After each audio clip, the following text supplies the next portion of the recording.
ನಿಮ್ಮ ಮ್ಯಾನಿಫೆಸ್ಟೇಷನ್ ಹತ್ರದಲ್ಲಿರುವಾಗ ನಿಮಗೆ ಸಿಗುತ್ತೆ ಅನ್ನೋವಾಗ ಈ 3 ಟೆಸ್ಟ್ಗಳನ್ನ ಮಾಡುತ್ತೆ. ನೀವು ಜಾಗರೂಕತೆ ವಹಿಸಿ. ನೀವುಗಳು ವರ್ಷಾನುಗಟ್ಲೆಯಿಂದ ಕೆಲಸ ಮಾಡ್ತಾ ಇರ್ತೀರ, ಕಷ್ಟಪಡ್ತಾ ಇರ್ತೀರ, ಅದ್ರ ಬದಲಿಗೆ ಬರೀ ಫೇಲ್ಯೂರ್ನೇ ನೋಡ್ತಾ ಇರ್ತೀರ.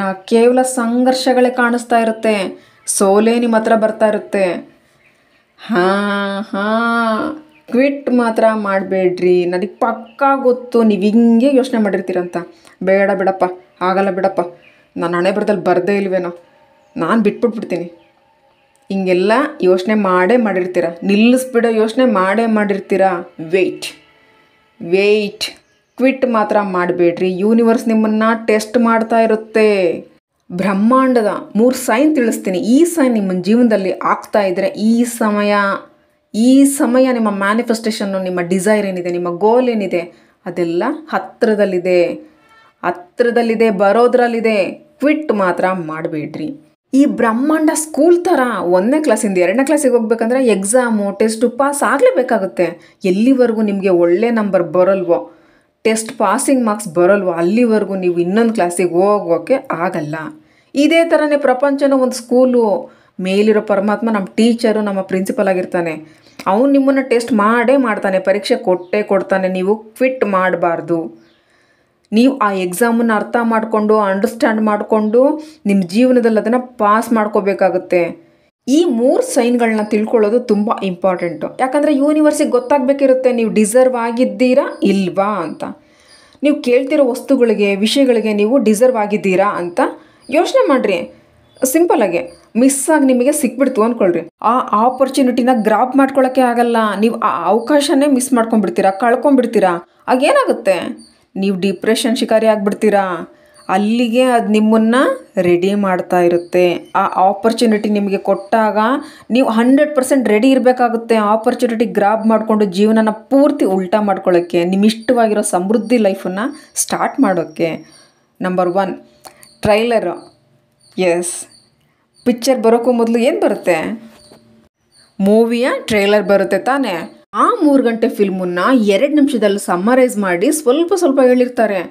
ಅವ್ರು ಹೇಳ್ತಾರೆ ಆ್ಯಕ್ಚುಯಲ್ ಆಗಿ ಈ ಮೂವಿಲಿ ಏನೇನಿದೆ ಅಂತ. ಸೇಮ್ ಟು ಸೇಮ್ ಯೂನಿವರ್ಸನ್ನು ನಿಮ್ಮ ಜೊತೆ ಇದೇ ಮಾಡ್ತಿರೋದು.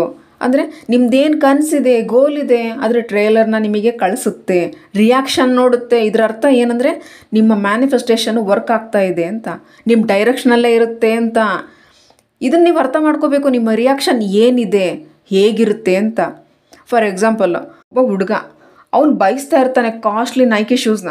ಜೋರ್ಡನ್ ಶೂಸು ಫುಲ್ ಕಾಸ್ಟ್ಲಿ ಅಂತ ಗೊತ್ತಲ್ಲ, 12,000 ಇರುತ್ತೆ ಒಂದು ಜೊತೆಗೆ. ಅವ್ರ ಅಪ್ಪನ ಹತ್ರ ಕೇಳ್ತಾನೆ, ನನಗೆ ಈ ಶೂಸ್ ಬೇಕು ಅಂತಾನೆ.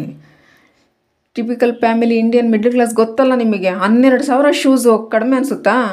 ತುಂಬ ದೊಡ್ಡ ವಿಷಯ. ಅವರಪ್ಪ ಅದ್ರ ಕಾಪಿ 2,000 1,000 ರೂಪಾಯಿಗೆ ಸಿಗುತ್ತೆ, ತಂದು ಕೊಡ್ತಾನೆ. ಅವ್ನ ಮಗಂಗೆ ತೋರಿಸ್ತಾನೆ. ಅವ್ರ ಮಗ ಎಸ್ತೇ ಬಿಡ್ತಾನೆ.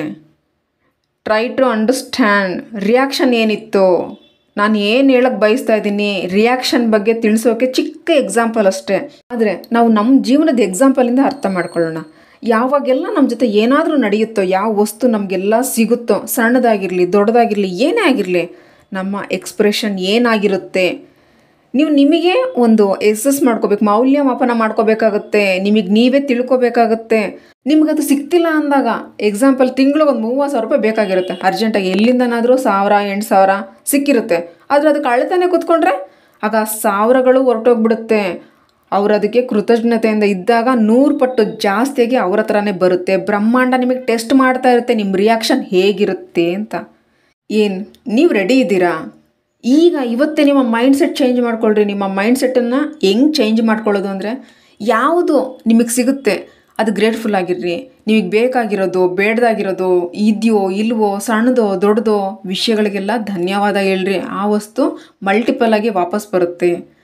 2ನೇದು, ನೀವು ಏನೇನೋ ಕೇಳ್ತಾ ಇರ್ತೀರ, ಏನೇನೋ ಬಯಸ್ತಾ ಇರ್ತೀರ, ಆದರೆ ನಿಮಗಲ್ಲಿ ಫೇಲ್ಯೂರೇ ಸಿಗ್ತಾ ಇರುತ್ತೆ.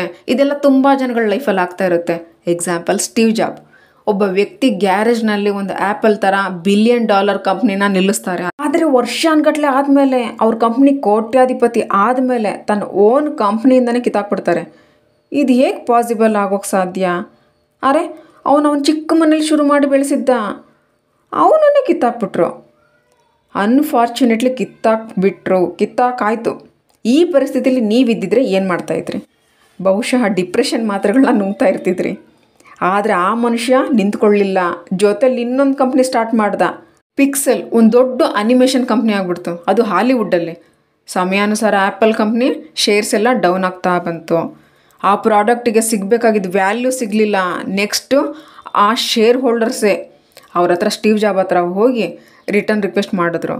Please come in join your own company ಅಂದರು.